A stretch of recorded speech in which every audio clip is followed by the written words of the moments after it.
Hi, my name is Josh, and I'm here at the Rose Bowl, and we're here to talk about the UCLA Bruins and Bruins Confidential. We're here to expose some special stories about the Bruins throughout Southern California, both football and basketball, and I'm here to share with you today. The first story I was going to share with you guys was about Lucky Boy, which is a very famous place right down the street from where we are now. It's in Pasadena, and they're very famous for their breakfast burritos. World famous, the top breakfast burrito in LA. The funny story is when the Bruins are playing here at the Rose Bowl, they stay at a hotel close by in Pasadena, which is very close to Lucky Boy. And the burritos, which are really about this big, they buy 300 of them, and they go to 100 different football players, all the coaches, alumni. It's really quite unbelievable when you think about it, because some of the football players eat 2 of them, and it's just one of those things that's pretty cool. Interesting thing as well, one day I was at Lucky Boy, and to share with you something behind the scenes, I ran into Coach Rick Neuheisel. This was a few years ago when he was still the coach at UCLA, and he was with a football player who was actually coming here to see the Rose Bowl, and beforehand he took him over to Lucky Boy to give him one of the burritos because they're so good, and he was using it to recruit. One of those things you can't get in the middle of Orange County, which is where the player came from. After seeing Coach there with a couple big football guys, he was actually there with his father, the football player. He was very nice. He said hello to me. I said, "Coach, what are you doing here?" He said, "I'm bringing so-and-so over here to show him this great burrito because it's one of a kind, it's the best in the world. And then from here, we're going right over to the Rose Bowl and give him a tour of the Rose Bowl." And pretty neat stuff. Coach Neuheisel was very well thought of when you talk to people in the program, people behind the scenes. Very friendly with actually the executive chef of the hotel where the Bruins stay. And he says that Neuheisel is a very nice guy. A guy that he really liked a lot was Coach Bob Toledo. Said he was a great guy. And Bob Toledo actually brings me back here to the 90s, and brings it back to some of the good years of UCLA after Coach Donahue. And my background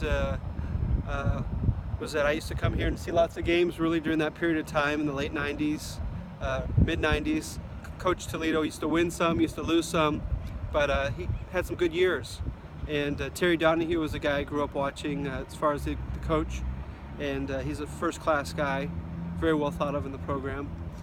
Interesting though, Toledo, like I'm mentioning, did a really good job, kind of brought the Bruins back to prominence. They won several games against USC here at the Rose Bowl. And I remember actually when I was still in college at the time and going into Westwood at one of the famous bars there and hanging out with friends, not thinking much of it. Thursday night, we're hanging out in Westwood, and the next thing you know, I look and the door opens up, and one football player comes in. Another football player comes in. Next thing you know, there's 40 guys inside the bar. Go downstairs, hanging out, they're drinking, which is fine. Only thing that was interesting was that they had a football game in 2 days, and it was Thursday. And I said to myself, this is kind of strange. I don't know if these guys are supposed to be hanging out here during the season 2 nights before the game. Lo and behold, not more than a year later, Coach Toledo was kind of got some trouble. And what happened was, as you're probably aware, he didn't have control of things. Players were getting handicap placards, putting them on their cars, driving all over Westwood, parking in handicap spots, going in and out of stores, markets, restaurants, and people clearly saw the athletes that were using this were not handicapped. And it came back to Toledo, unfortunately, and then within time, he was let go. And that's why they used to call him Easy Bob, Easy Toledo. And that's one of those interesting behind-the-scenes stories.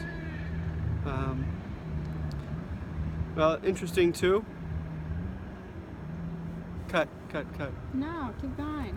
So another story about UCLA, and interesting, in the west side of town, when I was just starting to work, I came through Beverly Hills. I was doing some business in the area, and I was going through the neighborhood, and I'm walking down the street, and who do I see but a big guy comes out of the polo store with two big bags. I mean, really, it was a basketball player. He was very tall, and I recognized him, and I go, oh my gosh, that's Toby Bailey.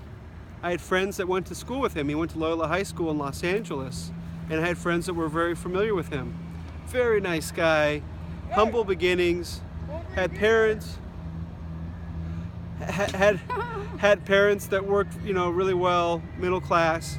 But here I see him come out of the store with these two humongous bags. I mean, we're talking about thousands and thousands of dollars worth of clothes.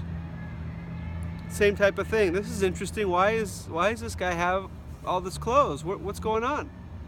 And then we learned about Jim Herrick, which to take a step forward, or step back I should say, was amazing, because he brought UCLA their first championship since Coach John Wooden, the greatest Bruin of all time. And for better or for worse, this happened about a year or two afterwards. And unfortunately, soon after that, we found out that Coach Herrick was taking players out to games, taking them out to dinners, and all of a sudden Jim Herrick was pretty much found in violation of NCAA rules. So that brings us back to something else, unfortunately, happens at every program, including UCLA, is bending the rules. Interesting thing as well was Jason Capono, who actually was under, he was coached by, blanking out here. Cut.